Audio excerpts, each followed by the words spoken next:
Ladies and gentlemen, welcome back on the Mike, Premier Business Radio program. I'm your host, Mike King. Appreciate you being here with me. You can follow me on all the social platforms on the Mike with Mike RVA as well as Mike King Biz. This is part of the Mike King Biz Radio Network, which is ESPN Richmond 106.1 every day from 5 to 7. That's AM.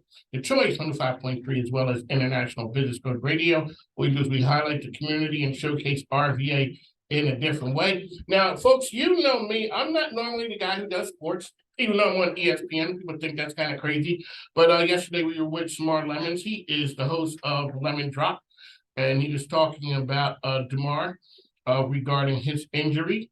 So what we're doing is we're coming out talking to the coach and the star player from Hopewell High School. We're down here with a good friend of our Tara. We're going to talk to her about her business. We took a road show game, so we're on the road here. So, Coach, welcome to the program. Thank you. Glad to be here. Already, Hopewell High School. I always say it's a business show, so tell us who you are and what you do. Yeah, my name is Ricky Irby. I'm the head football coach of Hopewell High School. I'm also a teacher there and driver education instructor, and I've been there for 23 years. So, so you just got there. Just got there. Got a lot there. That teaching thing might work out. Got a lot invested in that community down there, and it's been good to me, and I try to make sure I'm good to them. One of the things I always talk about, so you have one of your star players here, Nicholas. We're going to talk to him in a minute. We're going to talk to you a little bit. What was it like? So did you play football? I did. Okay, what position did you play? I was a quarterback. Did you have a game? No. That's why I'm coaching. My main sport growing up was baseball. But baseball was game. Yeah, it was, man, and that was my best sport. And, when I was growing up, I played baseball in the summer and football in the fall and basketball in the winter, and then baseball again in the spring. And never would have dreamed in a million years I'd be a head football coach. I started off as a head baseball coach, and now here I am. Alrighty. So what was it like? So we're talking about molding of young people as a coach.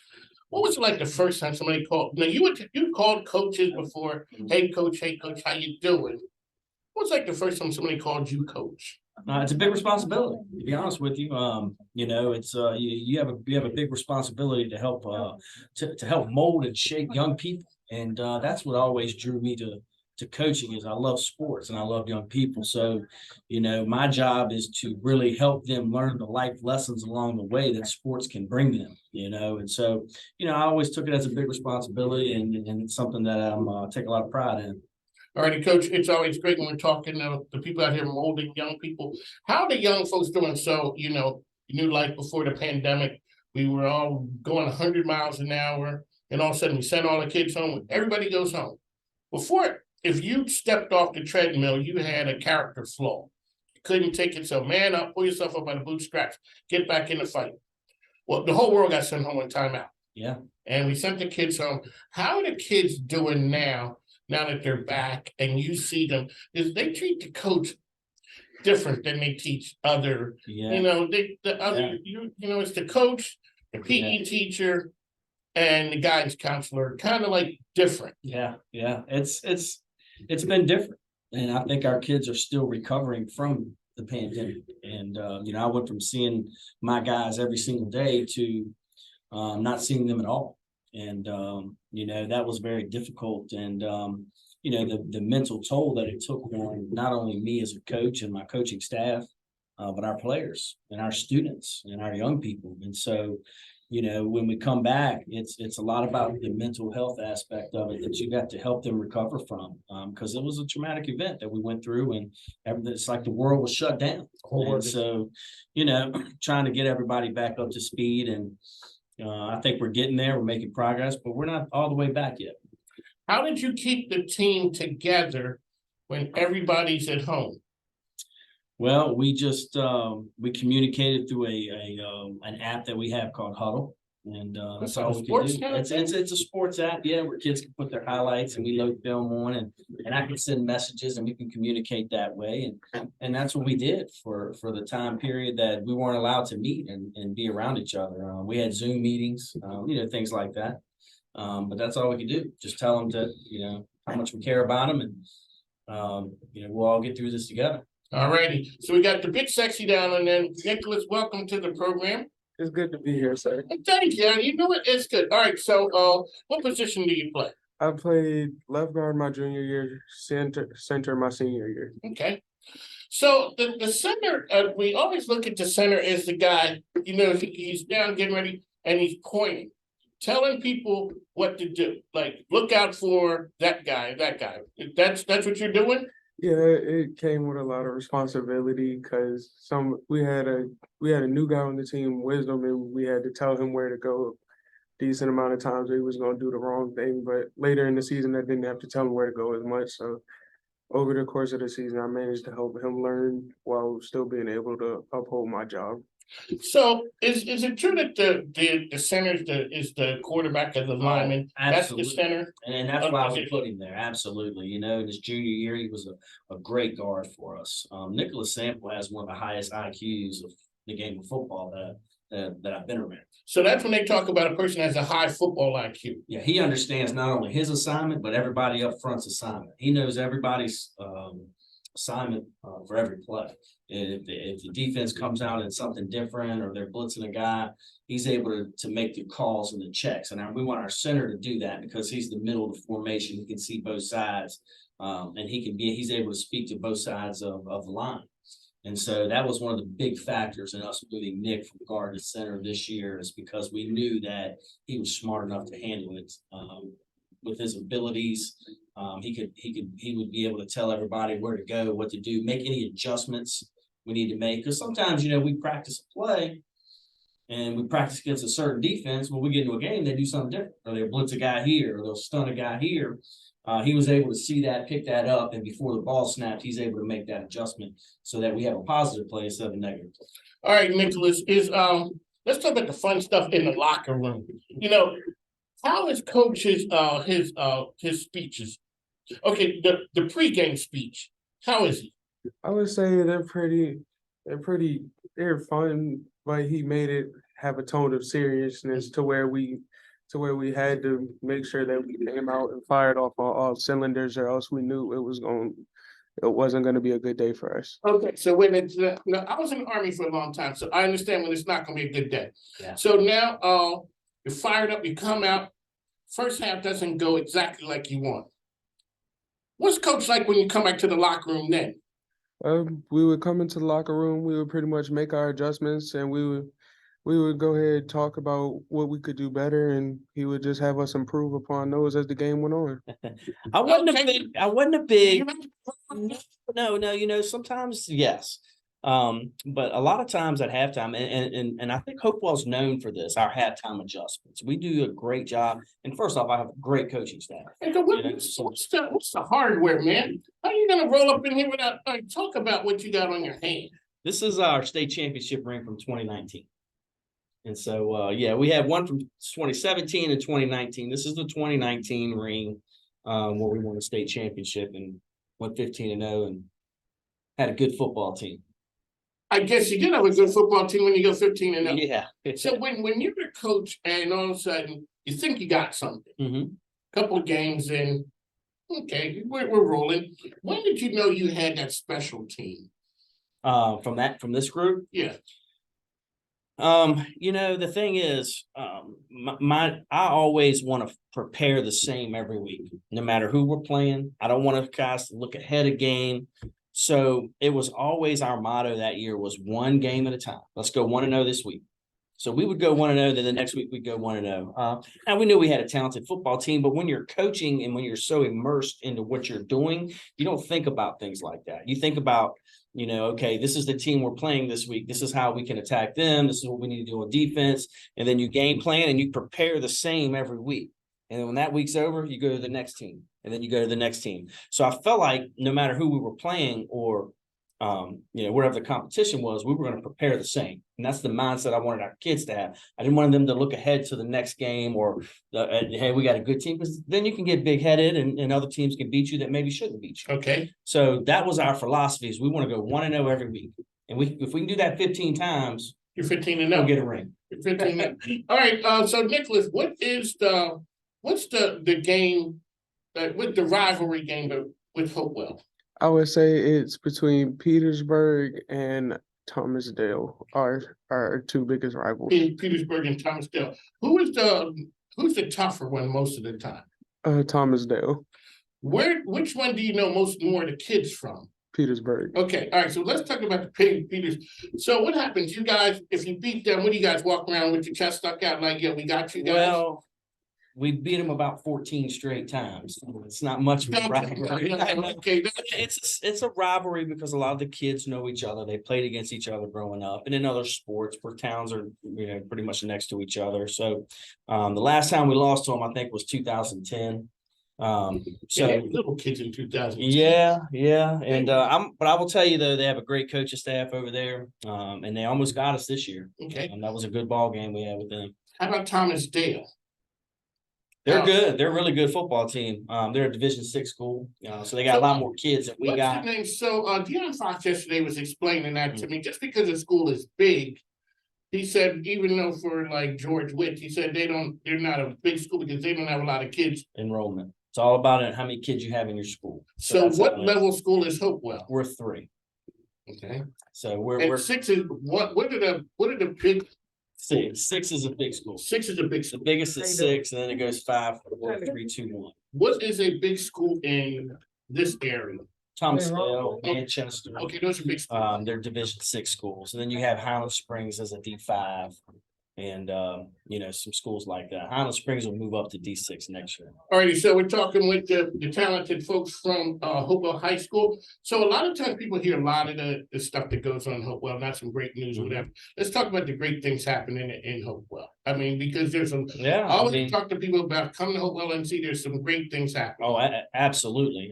We've been in the news negatively for a little while now, and our prayers go out to the family that lost their 8-year-old daughter last week, and certainly that's a negative on our city, and it's something that we got to be better at as a city. And I take it very seriously, and my job is to help bring change to our city through the game of football, and through myself being immersed, and I live in the community. I live there. My kids go to school there. I had one graduate. She's at University of Virginia now, but my kids went through the school system there, and I think sometimes our city gets a bad rap. It does Anytime I can bring a shed of positive light, and I tell our guys this all the time.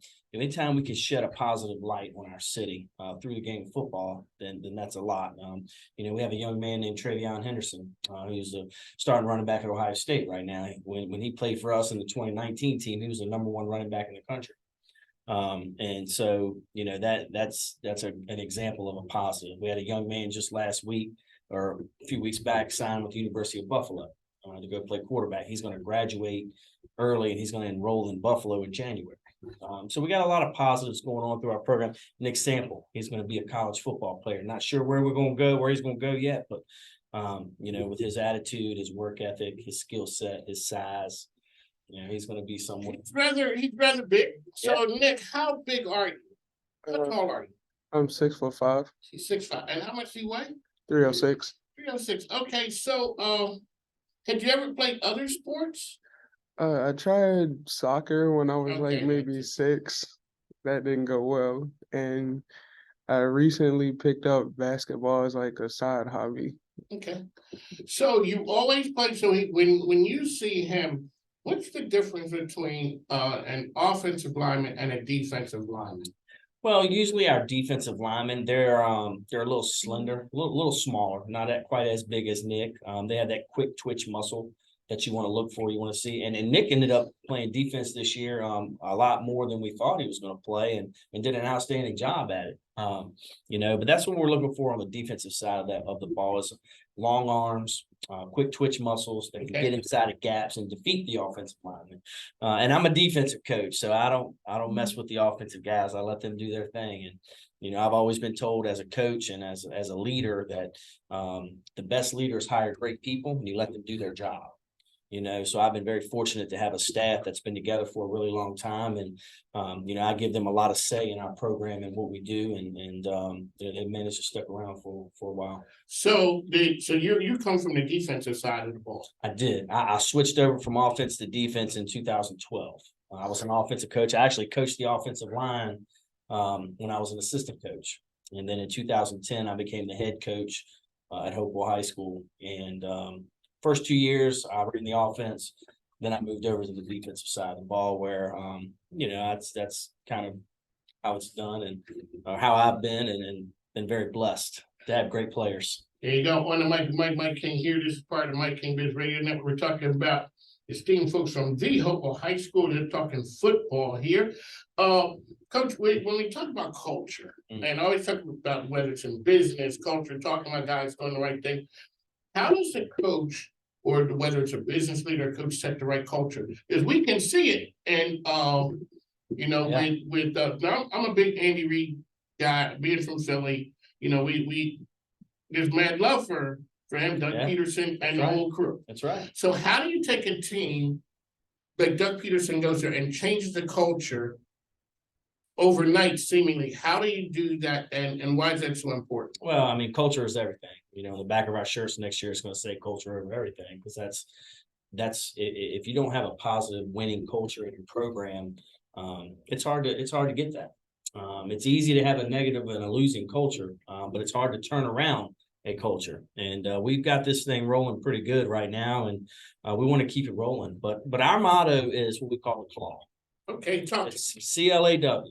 And those are the 4 pillars. That's the foundation that our program is built. We don't talk about wins and losses. We talk about character. We talk about leadership. We talk about accountability. We talk about work ethic. So the CLAW, those 4 things to us are going to help you win football games. They're going to help you get into college. That same kid that's late to 4th block twice a week is going to jump off sides when it's 4th and 3. Because it's a mindset. It's a accountability feature. It's everything we talk about in our program. And Nick will tell you, he's heard all these stories before. We want leaders leading leaders. We don't want leaders leading followers. And I give them the example of the flying ducks. There's one dog. Oh yeah, that one duck. Yeah. But if he goes down, guess what happens? Next one steps up and leads. And that's what we call leaders leading leaders. And as opposed to a herd of buffalo, if the leader of a herd of buffalo run off a cliff, then the rest of them follow him off a cliff. And I preach that to our kids so that when one group graduates, the next group steps up and leads. And then the next group steps up and leads. So we want leaders leading leaders within our program. And Nick had guys that led him when he was a younger guy. And then when it was his turn, he stepped up to the plate and became a leader. And I'm a big believer that leadership can be taught. Some kids have it naturally, but it can be a taught trait that kids can acquire. And, we've done a great job with it in our program, and that's what we build our program on. So, back in the day, and I hate to be like the old man, but back in the day, guys used to wear the jersey in school on game day. Does that still happen? Still happens. Come on, seriously. Yeah. So, Nick, what's it like wearing the jersey game day? Everybody's ready. Everybody's hyped. I got more attention than usual, even though I would have preferred to just stay as is. But I got more attention. A lot of the players, it was being more friendly. Teachers were a little more chill with you, and it was basically just like a friendly environment to be in. Okay. So now, how about you guys do pep rallies? Yes. Okay. All right. So look at the smile on his face. Let's talk about the pep rallies. Are they fun? Yes, very. Okay. The band's there. Cheerleaders are there. Everybody in the school is one. On that day. And we talk about that. Like our football team, they're the leaders of our school, and they set the culture. They set the tone for the school year. When we start football season, right when school comes back, I want our kids to help build a positive culture within our school. And I think as leaders, as football players, they have that ability. And so I want to make sure that they understand and they take that very seriously. And guys like Nick did. It's something that like playing. So I ran track. I went to college on a track scholarship. I was pretty good. I tried football. Mm-hmm. I went from the band to football and then went back to the band. The football thing wasn't, but I did notice like the camaraderie of football teams is different than basketball. Then baseball's kind of like a business. Yeah, guys are sitting show there, up by themselves. do your thing. Guys sleep, you light them on fire. That stuff. It's not the every man, and we saw that the other day. Yeah. With the injury in the NFL. Let's talk about that. The camaraderie. The guys on both sides all of a sudden they see like one of their brothers is down. Yeah, that's that's the thing the day and age that I stopped coaching that I miss the most is the day-to-day interaction with the players and them being in the locker room together. And that's what the players miss. That's what I miss as a player. Yeah. That day-to-day interaction with your brothers. You go through something that's very difficult that not a lot of people can go through. You go through the summer to practice, the dog days of August, and you're out there when not a lot of people can do that.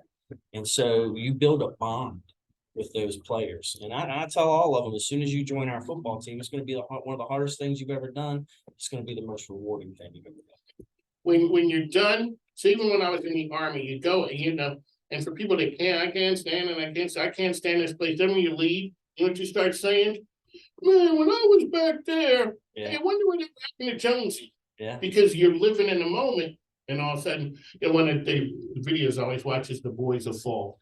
Great. And you know what? I almost start crying every time because you think back to coach like, what I would give to jump back in to one of those right One there. play. One play. Yeah. And that's so that's a grown man. Yeah, that was it. All right, Nicholas. So what's new and exciting for you? We ready for what do you get? The weightlifting, is that the programs you guys are doing now? I'm pretty sure we're starting that when we get back in school. But for me, I'm still working on applying to colleges, trying to get myself out there so I can get recruited and possibly go on an athletic scholarship. There you go. That's what we're going to do here. We're going to try and push the word out there about what Nick Sample is doing. Alrighty, so Coach, how can people follow and stay in tune with Hopewell High School sports? Well, we have a Twitter page. We have a Facebook page. Nick has his own little Twitter page. And he's being recruited. He's going to be a recruit. Most of the kids when we come back to school in January, the recruiting is going to start to pick up a lot more than it was before we left for Christmas break, because a lot of those colleges were still playing then. So we're excited. I'm excited. I've been through this process a lot, and I know what a college football player looks like. You've seen a couple of. So yeah, in the 23 years I've been here, he's one of the best linemen we have, one of the best centers we've ever had. And that says a lot about him, because we have a proud history. And this guy beside me has etched his name right into that legacy. There you go, all the great things. All right, so Nicholas, let's talk about your social handles. Come on, man, you gotta put out. How can people find you out there? My Twitter is Nick Sample 71. The N and the S are capital. My email is sample.nicholasjr@gmail.com. My number is 804-892-2431. People can get at you. Yep. Yes, Get sir. at you and let you know what's happening. Well, thank you for coming on the program. See your brother right there in the mix. So we'll talk to you soon. Coach, thanks for coming on. It's been On the Mic with Mike. We're here with the good folks from Hopewell Football. You can follow them. You said how you can follow them. This is part of the Mike Kingbridge Radio Network. ESPN Richmond, that's where this is going to be.